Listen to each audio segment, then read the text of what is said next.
Chad Childers. I am the head of public relations for the Hagens Berman Axeon cycling team.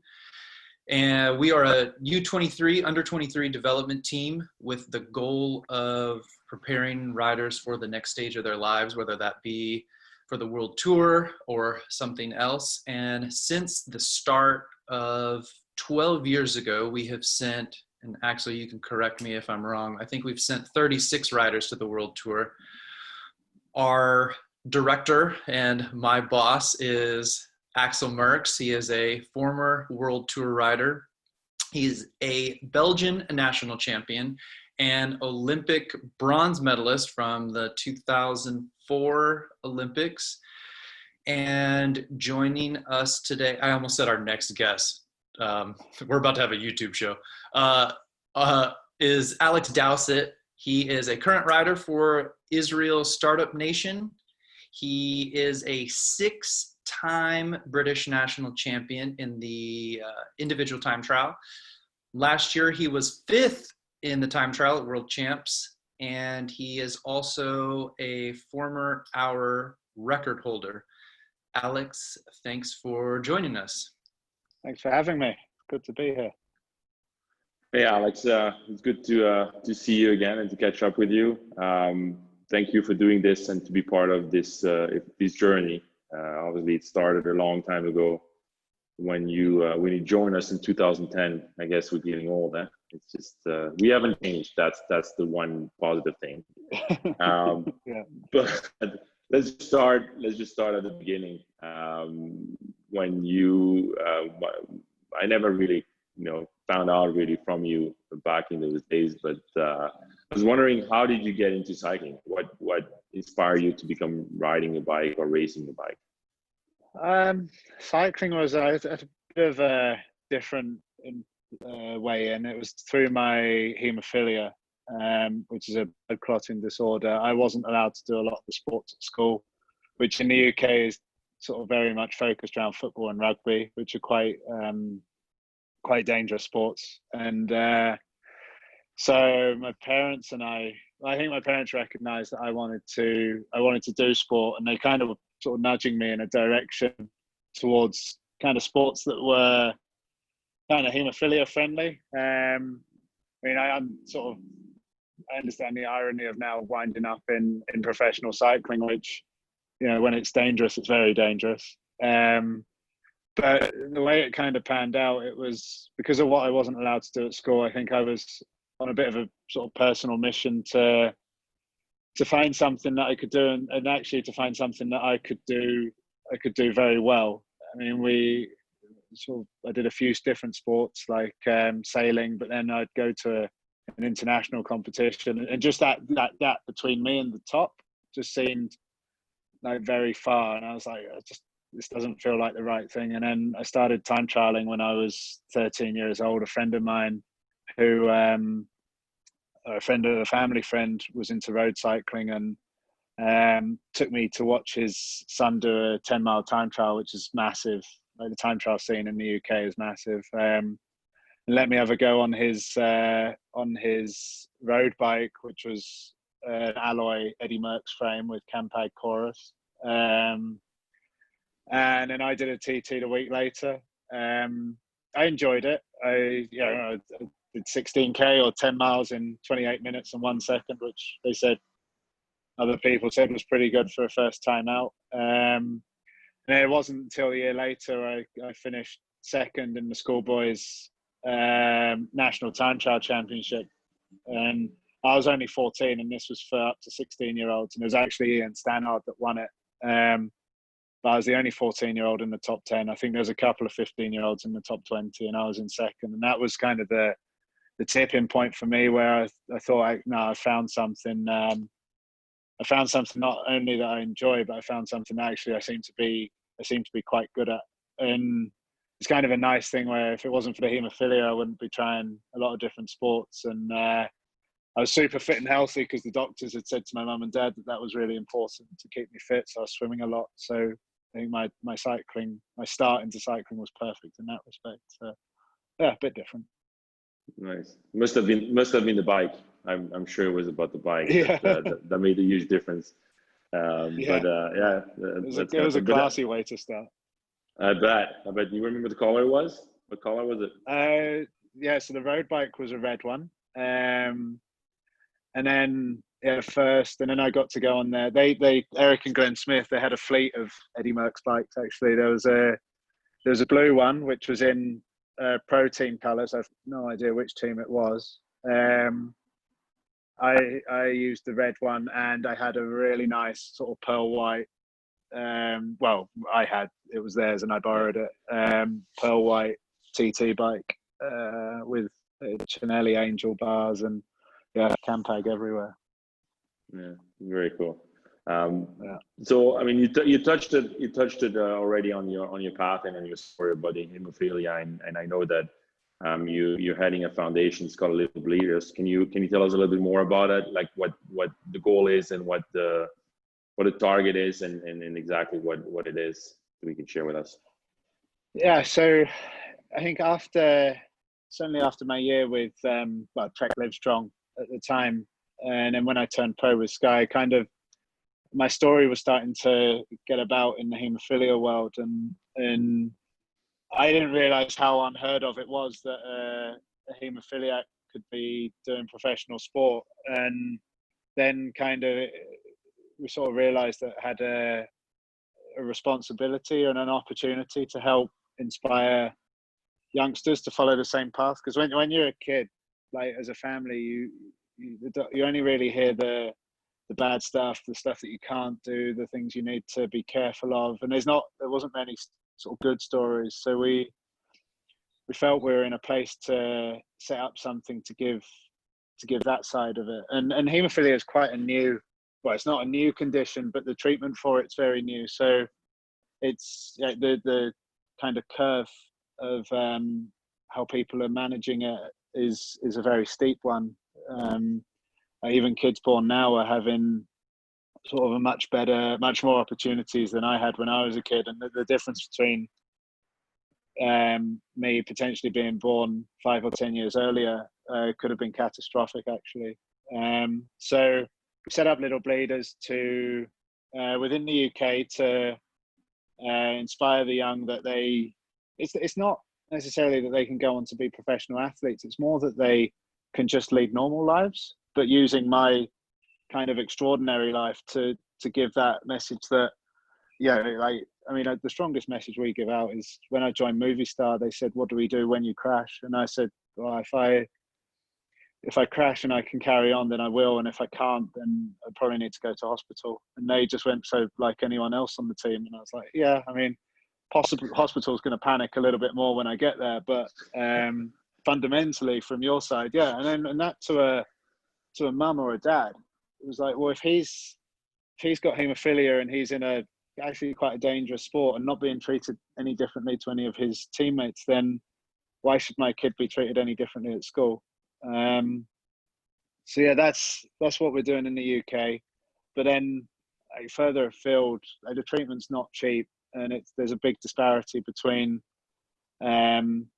what's provided for like countries that are well off and what isn't provided for countries that are struggling. And it's like our long-term goal is to try and address that and make the sort of treatment of care equal across the world, because it's very much like if you're born in a poverty-stricken country, it's a real debilitating condition, and the condition is like life-shortening. It's like wheelchairs and crutches and whatnot. It's not a good time. Oh wow! Okay, well, it's really cool for you to share your story and to use your knowledge, but also your fame to help the young ones. And so you're still living in the UK right now? Is that where you live? No, we moved. We moved up into the mountains, up at altitude. Living the sort of pro life that I probably should have done quite a while ago. Yeah, I can relate to that. I get it. I understand. Yeah. So as I looked a little bit into your profile, because I had to, it's been a while since we've been together, but I didn't know your dad was a race car driver. Tell me a bit about that. Yeah. Dad, he was very good. So he was He raced predominantly in the UK, a little bit of, in fact, the only time he raced abroad was at Spa-Francorchamps. And he drove for Toyota in the British Touring Car Championship, which is our equivalent of, I guess, NASCAR or the Aussie V8s or the DTM. He was second in that championship in '88. And what's cool is I see some of his colleagues. If I don't get selected for the Tour de France, it means I can go to the British Grand Prix on Dad's sort of British Racing Drivers Club membership. And it's nice because I see he's not interested in going at all. He's like, motor racing is done, and he's more into his mountain biking now. Yeah, so I take the passes and go. What's nice is that I think back then motor racing you could do if you were either very, very wealthy or very, very talented. And what's nice is when guys that are there that talk about my dad very much say he was on the talented end of the spectrum, which is nice. And there's his name's up on the wall at Silverstone as well. He won a prize in 1988. So he was good. Can scare the crap out of me in a car. Is his background, I guess, part of the reason why I think I saw your PS4 F1 setup? Is your interest there because of him? Yeah, definitely. I grew up with it. And I guess that's part of wanting to succeed in sport as well. Definitely, Dad's got a lot to do with that. As I was a kid, I'd ask about his racing career. He'd have all these cool stories, and I'd be sat there thinking, "What the hell am I going to tell my kids?" Because this is a lot to live up to. And he's got a few stories under my belt now. That's all. Yeah, for sure. I mean, you came very far from our original conversation. Do you actually remember? I remember my first conversation with you when somebody contacted me and said, you should talk to that young kid, Alex Dowsett. And he used to be, he's in British cycling, but he wants to go abroad. He wants to try something different. So you should try to give him a call. And I think back in the days, we kind of managed to call you, and with the time difference. What were you actually doing when I called you the first time? Maybe you should share that with everybody. I can't remember what I was doing. Oh no, I was on a night out. Yeah. Yeah. You were. Yeah. Yeah. I got to go to the smoking area to cancel out the noise. I remember that you told me that the year after when obviously you didn't tell me right away, but I could tell there was a lot of noise when I called you. Yeah. Like, sorry, I gotta move outside here for a minute. And I had obviously a lot of conversation. I always have a conversation with the new riders and stuff like that, or the potential riders. And I'm not gonna lie, this one stuck by me for a while, and it still sticks by me. That like probably the only guy that had to leave a night out to go talk to his future boss. But I think it was a good story, anyways. So what did you? What was your perspective when that happened? Because we were a pretty young team, fresh, just actually second year, and then all of a sudden, like I asked the same question to Boswell, and like what was your perspective? Because obviously I can't call you a European anymore, but you still, kind of from the European country. Like the perspective on coming to the Trek Livestrong team back then. Trek Livestrong saved my career.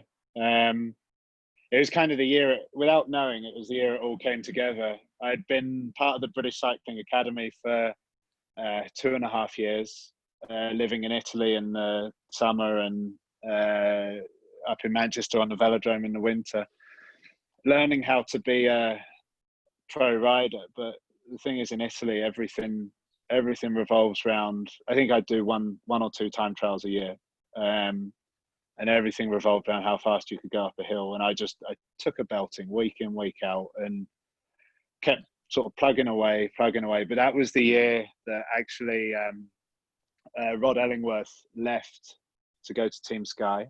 And we were put in the hands of someone else who wasn't a good coach at all. And I think I'd struggled with losing too much weight. But long story short, my year was turning into an absolute car crash of a year. I had nothing to show for it. I'd lined up a ride. I was quite sure I was going to get kicked off the GB squad as well, just because I hadn't progressed. I'd gone backwards. And the GB coach at the time sent me home. It was just like, just go home and train for World Championships, and left me to it, which is the best thing he could have done. And then because I remember the second phone call, the phone call after the night out, like it was yesterday, and I'd gone home, I'd hooked up with my old coach, I'd trained properly for the first time all year, gone to a British race. So we've got our Premier Calendar series, it's like the NRS series, gone to a British race, cleared off with 40k to go and won it solo by 2 3/4 minutes, and I was really proud of myself. And you said to me, Axel, you were like, what have you done? And I was like, I won this race last week, actually. And I said, but otherwise, no, I've just been having my head kicked in Italy for the last 2 years, last 2 or 3 seasons. And then you said, well, I've never heard of that, so we'll see how you go at World Championships. And then went to Worlds. I think I was 7th or 8th in the year that Jack Bobridge won the under-23, and that was enough, because I think maybe I'd beaten a couple of your guys that were on the team from 2009, and that got me on, and that was, yeah, it saved me, because when we started racing in America, I realised, I think because the racing was more suited to me, there was flatter races, there was crits, there was time trials, there was prologues. I realised I had a talent for it again, rather than sort of what I'd experienced in Italy. But then I also realised everything I'd learned in the previous 3 years was all coming together. And things that I take for granted, like warming up for a time trial. I remember like a lot of the other boys, Ben King and Chase Pinkham, and they'd just be like, Alex, how do you warm up for a TT? And it was then I'd realised what I'd learned in the even though I had no results to the name or to my name, I knew how to sort of conduct myself as a bike rider, which was valuable.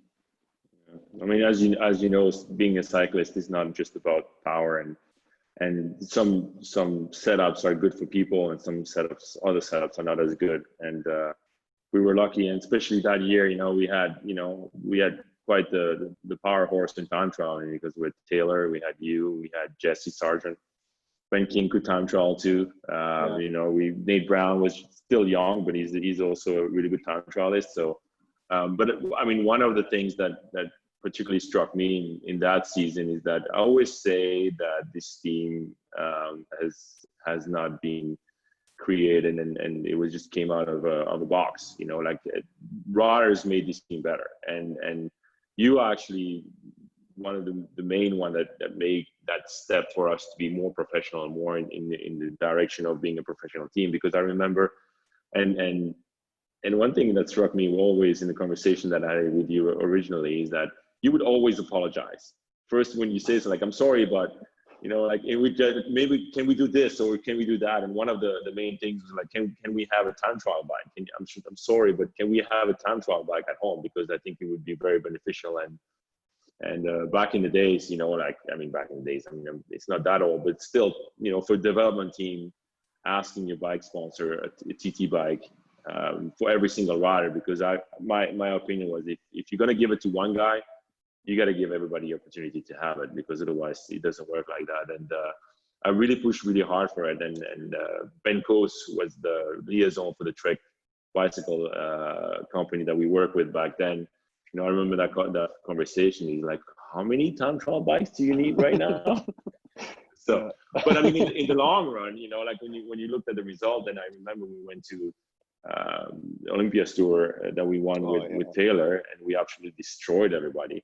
And the first time trial, I think out of the top 15, all our guys were in there, like in the top 15. It was just amazing, and it just kind of proves you that feedback from your rider is so important, and you kind of help step the team to that direction, and I'm still thankful for that. And there's a few riders in the program over the last 12 years that have done that, and you for sure are one of it. So I hope you still do that for the World Tour teams and where you're at right now, right? So that's important.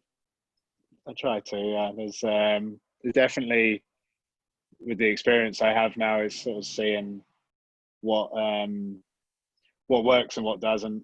But yeah, I mean, having a home TT bike back then, there was World Tour teams that didn't do it. So it was, yeah, I mean, it was amazing. That's exactly the answer that I got given to me. Like, there's World Tour teams, they don't get TT bikes. I'm like, yeah, but this is different. Yeah. This is different. That made me think of something though, Axel, having Alex ask you about the TT bike.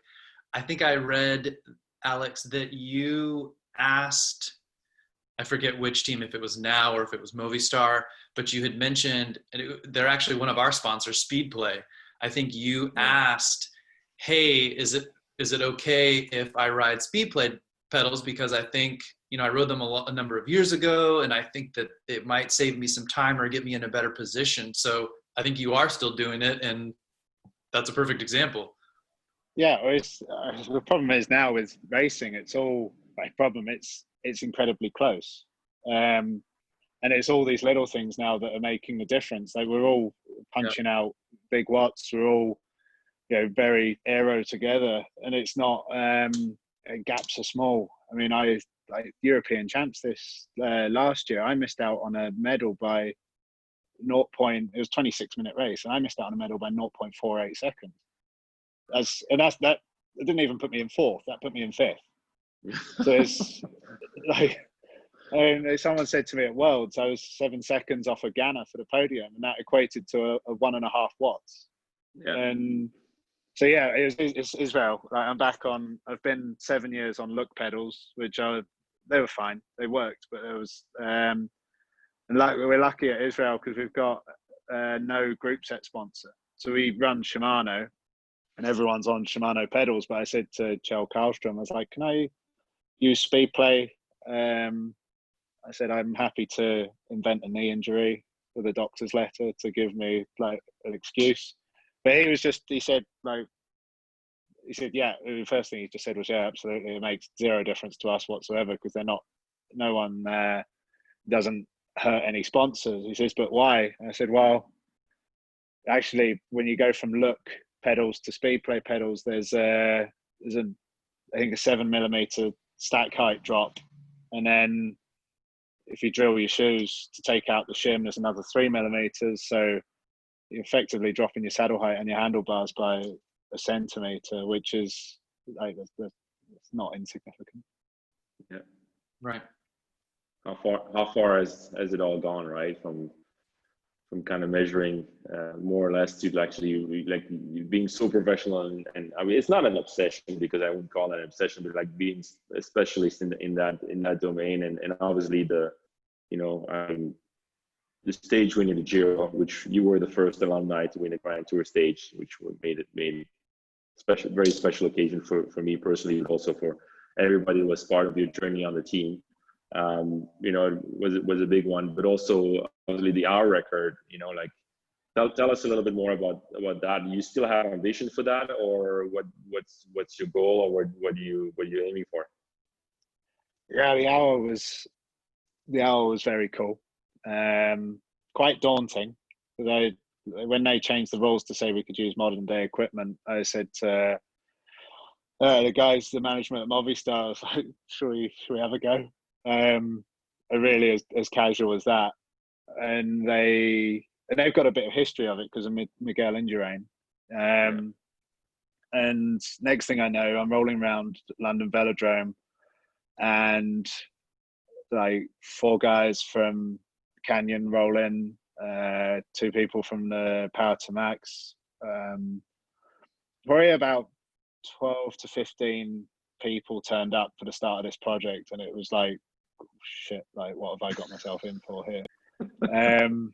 Like, Eric Zabel was there. I was like, this has got big. it was just really cool. I really enjoyed it because it was like everything you did.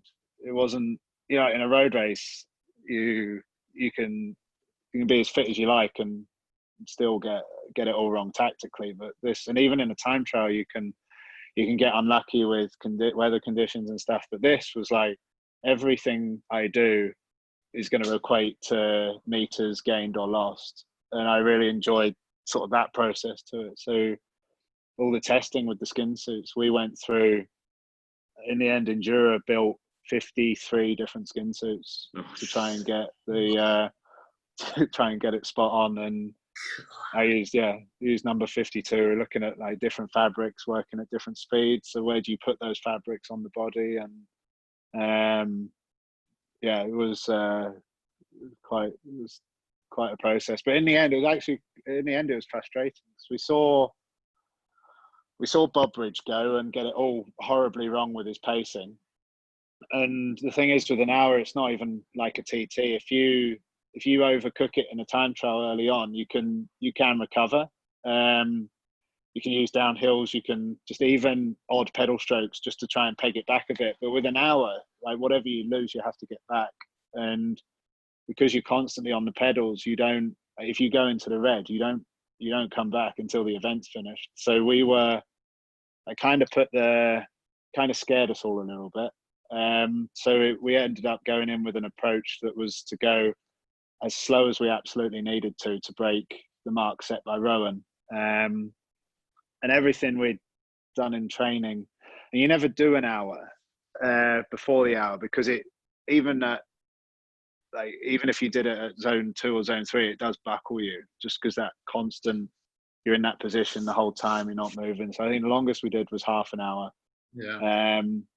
So it was always, race day was always going to be a little bit of an unknown. And then there was factors like, the temperature in the velodrome. It'd be the first time we put the temperature up to 28, 30 degrees rather than sort of 22. And that would have given me, I think, like 2.5 tenths of a second a lap. And like the wax chain and the sort of optimized bearings and the final skin. So all these things, but that wasn't going to make me faster. It was just going to make that pace require less power. So in the end, I was about 40 watts under what I think I could have done, which is kind of why I want to go back. I did all that work and effectively did a sort of a high zone 3 ride for an hour, which, don't get me wrong, was very enjoyable, like with the crowds and everything. But it's just something about not quite going to your absolute limit and going, that is what I'm capable of. But at the time, that was, Movistar had invested heavily into it, and I owed them to stick to the schedule, which I did. So, but yeah, I mean, I'd like to go back one day to see what I can do. So what's your perspective on an hour record? Because, I mean, to me, there's 2 ways of going at it. Like there's one way of you doing the hour record, I'll call it the sea level hour record. And then you have obviously the altitude one, and with all the investments and requires a lot of commitment, support and financial support, which, like some people might say, well, the real hour record is on the sea level. The other ones are at altitude, but what perspective do you have on that subject?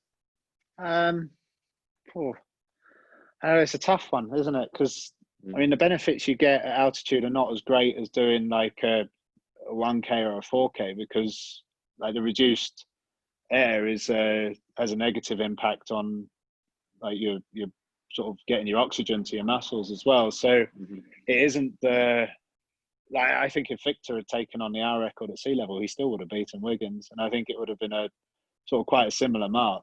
But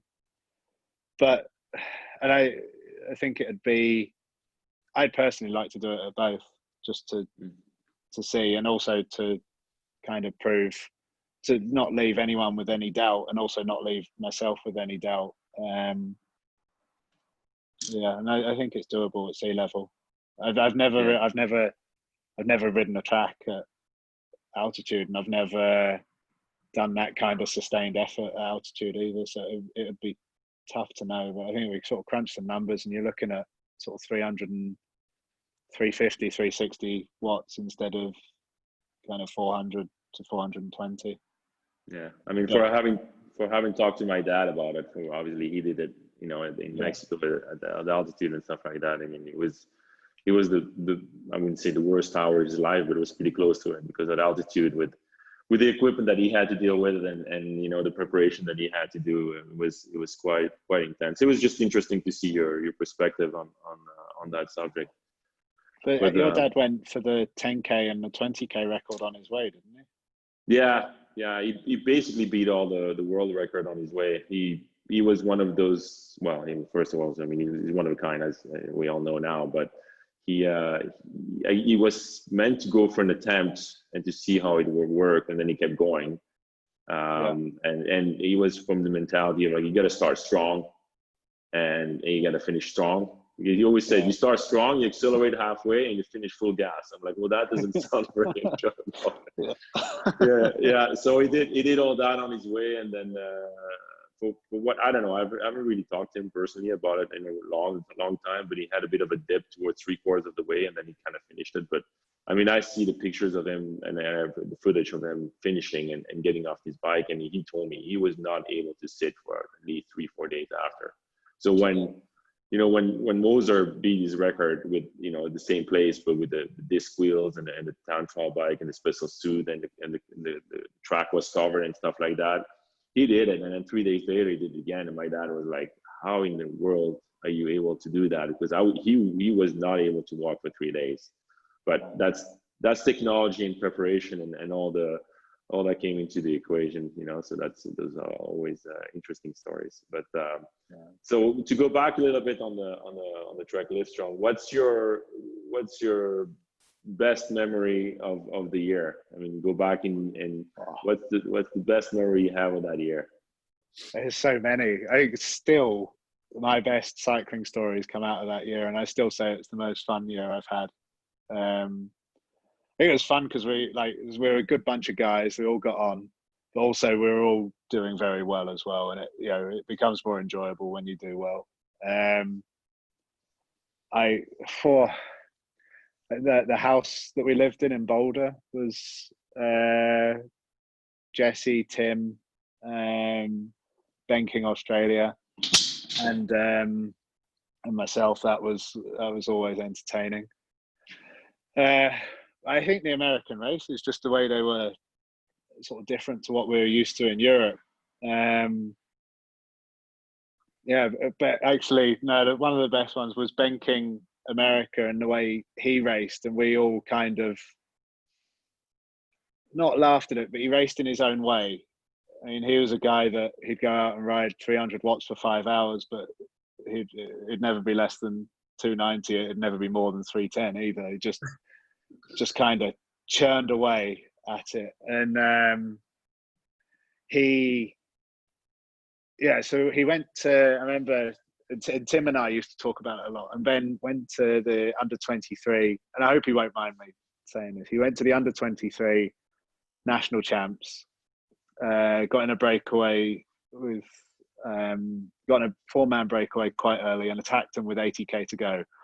Like, nobody attacks a breakaway with 80k to go, and then he wins it. And Tim and I were like, wow, this is actually bad for him, because if he thinks this is the way to do well in races, then he's going to get a shock when we get to like Europe and stuff. And so anyway, and then he goes to, then there's the men's, because the under 23 and the men's nationals were separate, and he did exactly the same thing in the men's nationals and won it. And Tim and I looked at each other and were like, do we need to start doing this? It's just, there was so many characters as well. It was like, and we had some real, like, we all got on, but it was so different. Everyone was different. We had, like Justin, who was this, like, I think he should have been a track sprinter, but he wanted to be a road rider, and he was full of positivity. And he was like, we'd go to like a mountain time trial. He was like, no, I'm going to win it. Like, I'm going to win it. And we're like, and we got Timmy Rowe, who weighs sort of 50 something kilos, and Justin that's on like, who's a sort of 1900 watt, 80 something kilo sprinter. He's like, no, I'm going to win this mountain time trial. And then on the other side, we had like Chase, obviously sort of tragic that we've lost him now, but Chase Pinkham, who was just incredibly intelligent in terms of the numbers, and understood things in cycling that sort of we're not catching on to until like more recently. I think he asked Bill, who was our mechanic that year, it was about tire pressures when we got to Tour of Utah. And he said, you know, real polite to Bill, like, what pressures have we got in the tires? And Bill's like 120 psi, and Chase was like, can I have like more like 110? And Bill was like, here's the pump, mate, off you go. And I was like to Chase, I was like, why? Like, what's the rationale behind that? And he started talking about like rubber deflection and the way that tires like interact with the road, and like, that's all stuff that we're only just in the last couple of years sort of thinking about more.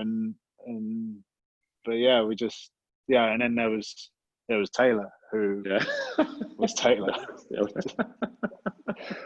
Who was like, but I think Taylor was one of the best things that happened to us that year as well, because he had this, like, he was confident, like supremely confident, but he'd back it up and he'd win. And then I think that confidence would,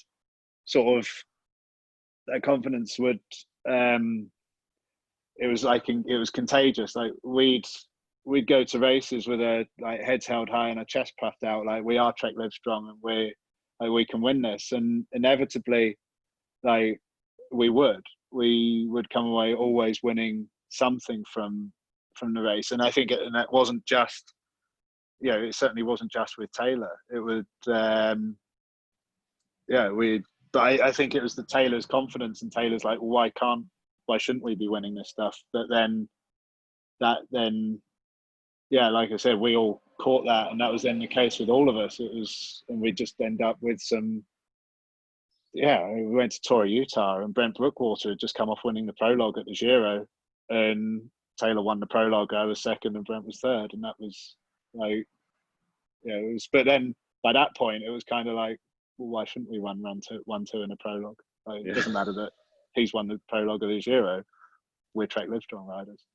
Yeah, no, it was quite the season, and like you said, it was more of an inspiration and motivation, because Taylor was still is, but I mean, it's a different story now. But he was a great teammate, but at the same time, when one of his teammates would win, you could see it in his face how it was bugging him even more so than it did before, you know. So I remember Jesse winning the time trial in Gila, and the next day was the crit in Gila, and he was going to do anything, but nobody else was going to win that crit, and that's how it happened, because Jesse Sargent was such a shy guy, and he was so humble. He didn't even know he won he beat Lance and Levi and all those guys in Gila, which was amazing for us. And then the next day, Taylor was like, well, but I have to win too, because he can't have all the attention on his shoulders. So that's, you know, like, he was a great, obviously he was the anchor and the base of the team, and put the spirit in it. But like you said, there's so many multiple personality that year that it was a lot of fun to direct also. And when you see where everybody is in their life, and it's great to see that those guys were all part of that story. And then it's great memories. Yeah. So it was phenomenal. Sorry, my phone's just saying 10% battery, so I'm just plugging it in, make sure I don't it's okay. Don't lose me. There we go. One of my, actually, another real good memory was Cascade. I don't know if you remember the final stage of Cascade.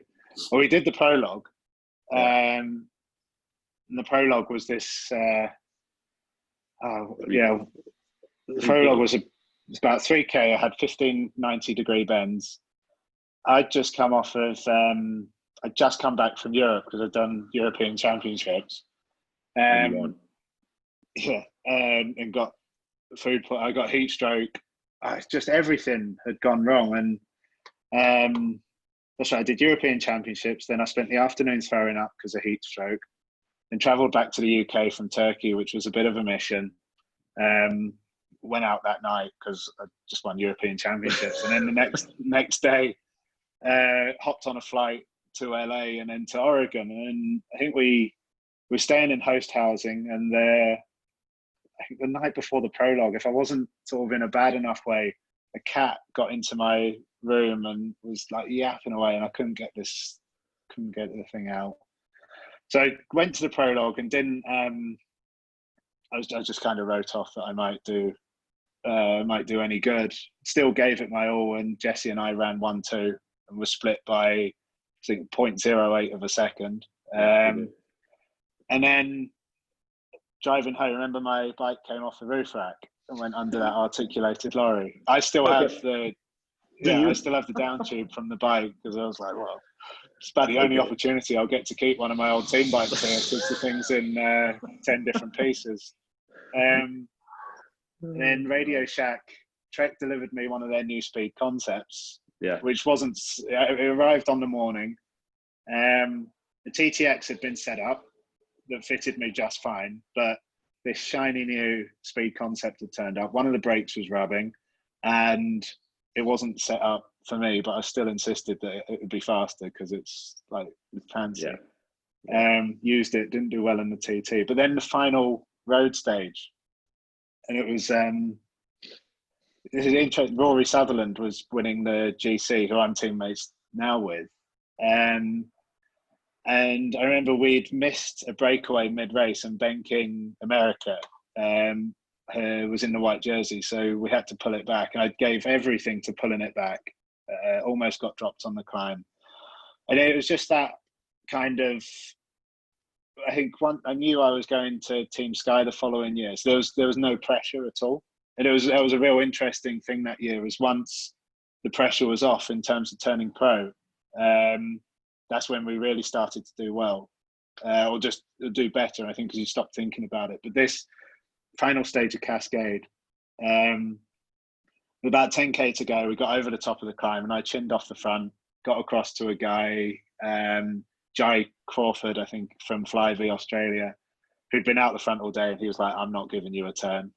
Fair enough. We sort of came back, and then another guy from Kelly Benefits attacked, and we swapped off, and we had about 15 seconds on a reduced bunch, and we're doing equal turns, and he was a sprinter, so I was like, I'm probably going to finish second here. And he pulls up next to me, and it was weird because I think we got like a mile to go sign and then a K to go. It's like quite odd how they did that. Yeah. And at a mile to go, he pulled up next to me. He's like, "I'm going to go and do the bunch sprint." And I was like, "Oh, all right, I'm going to see how this pans out." And he's like, "All right, good luck." And he braked, went back to the bunch, and I stayed away, put my hands in the air. I think you were like, you'd said on the radio, come down number 33 had won, and you're like, "Hang a minute, that's one of us." So it's like, Alex. And you're like, "What happened?" I was like, "Wouldn't believe me if I told you." That's what happened. Yeah, I know. I remember being in the car, and it was chaos, and the race radio is obviously, and it's very complicated to give information because they're always behind the peloton. So it was like, there's breakaway, there's maybe a Trek Listron guy there, Flyvee guy there, and then also nothing. So it's like, well, field sprint, and the winner of the stage is number 30, like you said, 33. And I'm like, wait, hold on a second, that's us. Who is it? It's Alex. Those are great memories. Then from there you went to obviously you went to Sky, and kind of like a general path, maybe back in the days, British Rider does well, goes to Sky and stuff like that. And what did surprise me a little bit is that from Sky, after a couple of years, right away you went to Movistar, which is so unconventional for a British rider to end up in the Spanish team, So why, and how did that all happen? That happened because, so I had a phenomenal first year at Sky, and won a couple of races. I mean, it was a great place to be for my first year, because I was in the C team. I was a Neo Pro, and they put me in races I could sort of learn and be competitive with. It wasn't like I was chucked straight into the Dauphiné or Tour de Suisse or anything like that. It was things like Tour of Luxembourg, Tour of Denmark, and I could really sort of get stuck in and be competitive.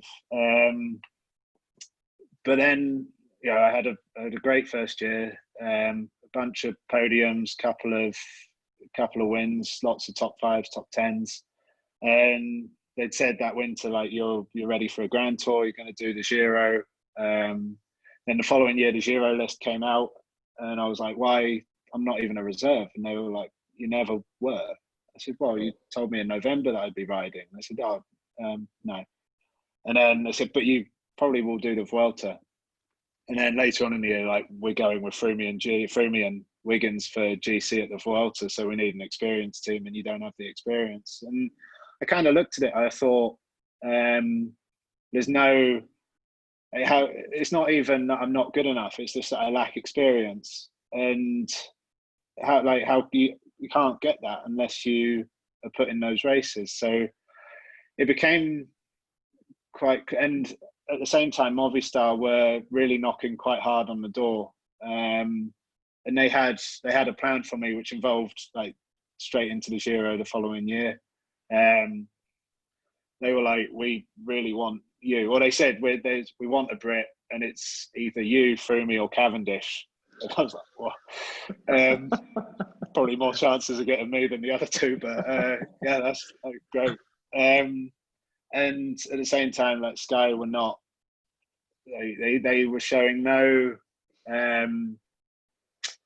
motivation to keep me. There was no communication. There was no, like, my manager was like, come on, are we gonna, like, what are we doing? And they just wouldn't pick up the phone. As a rider, it kind of makes you feel like you're not wanted. And they were like, and then when they finally, I actually ended up saying, like, I'm signing for Movistar this afternoon. Right.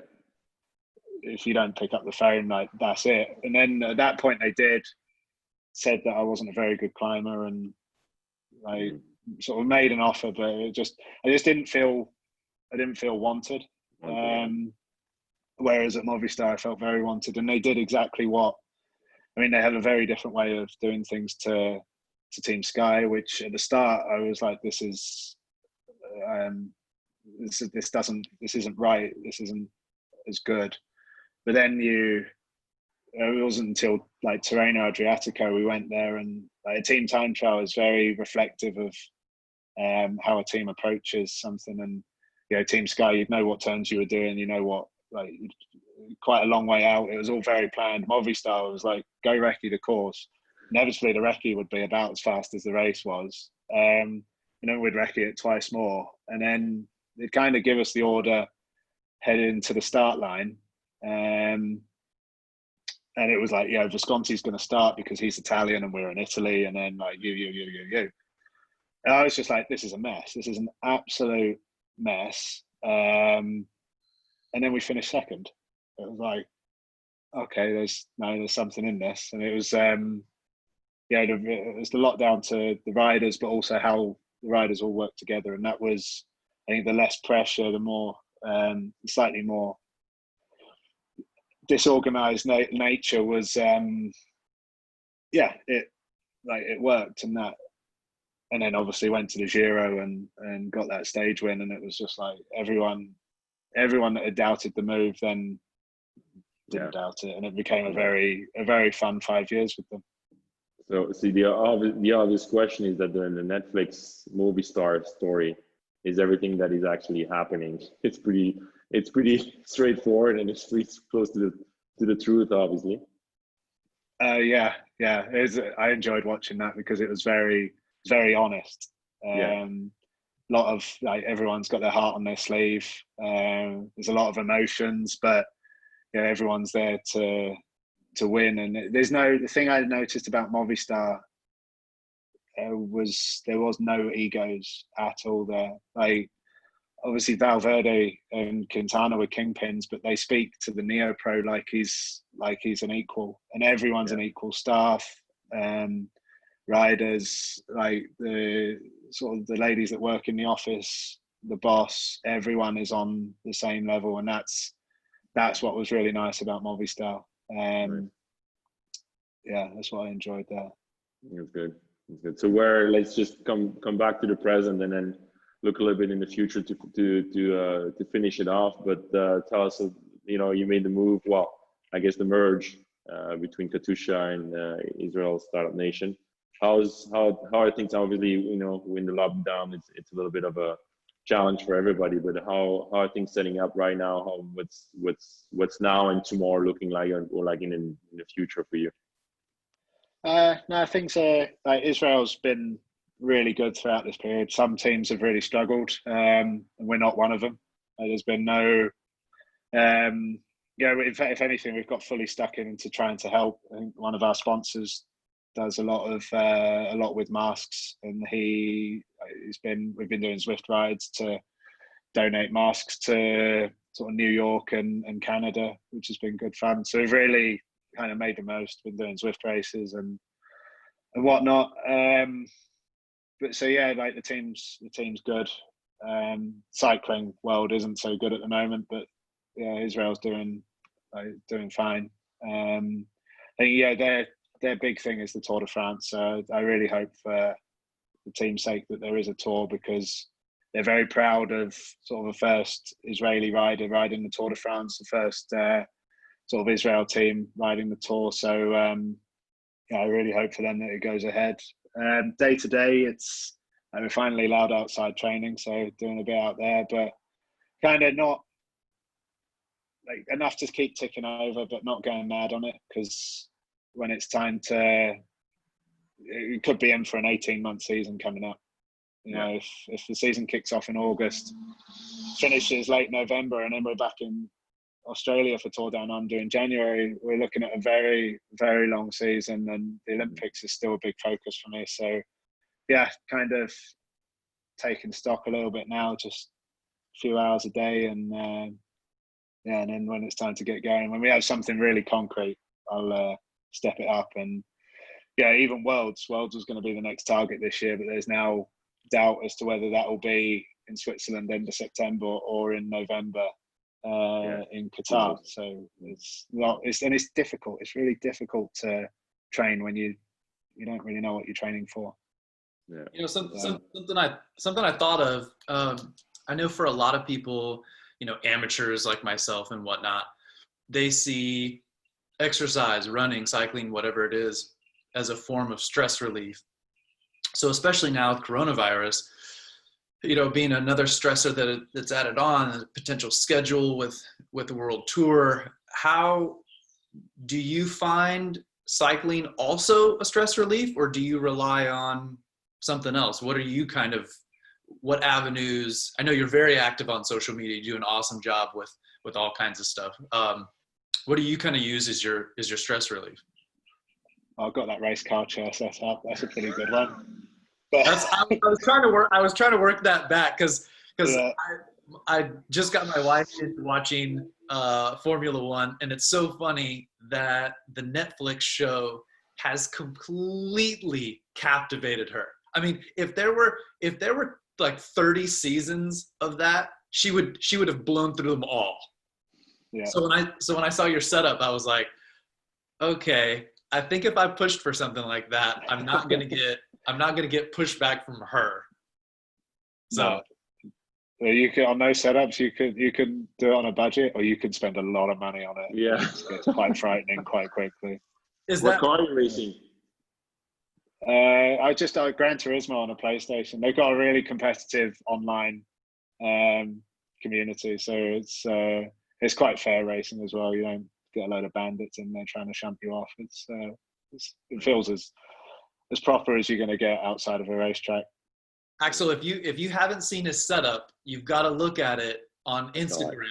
I mean, you're not just using your little controller. You have a steering wheel. You are seated. You have pedals. It's and the steering wheel kind of feeds back as well. Like if you go into a corner and boot it, and the back starts going, the steering wheel will try and bite as well. So it's That's amazing. That's amazing. That's cool. I'm not gonna lie. I had one of those back in the early 2000s, playing in my apartment also, and I played Formula One for a while there, but not to the same extent. But I had the little wheel and the little pedal and stuff like that. Yeah. But there was no social media. So I have nothing to back it up. But Alex, I really acknowledge that we've taken a lot of your time, and I have one more question for you, and that's on the same way I would like to thank you for taking all the time and to give back and to be such a great ambassador for us and for all the alumni out there. If there is one thing that you would share with current riders, alumni, like looking back, it can be, positive experience, things that you see we can do better maybe, but in overall, if there's one thing that you have a young kid that wants to come to the team and you meet him and he asks you, how is the team, what should I do, or what the approach should I have, what would be your biggest advice that you can give him? I think a lot of youngsters now take it. You see a lot of youngsters that take things extremely seriously, like too seriously, in fact. And it's difficult because you don't want to, like a kid that has dreams of making it to World Tour, you don't want to tell them to peg it back and not take it too seriously. But it's like you do have to have fun, and I'm a big believer that if your head's in the right space, it's the equivalent to adding, I don't know, 20 watts to your FTP or something. If you're kind of content with life and happy in yourself, and that was something that was a real eye opener at Livestrong, was just how being happier was helping my racing a lot. So, and happiness can come in a lot of different forms. And the theory I had, going back to the subject of going out, like nights out, it's like sometimes if you've been sort of head down, ass up for months and months, and it's like every day is the same, a night out can just give you that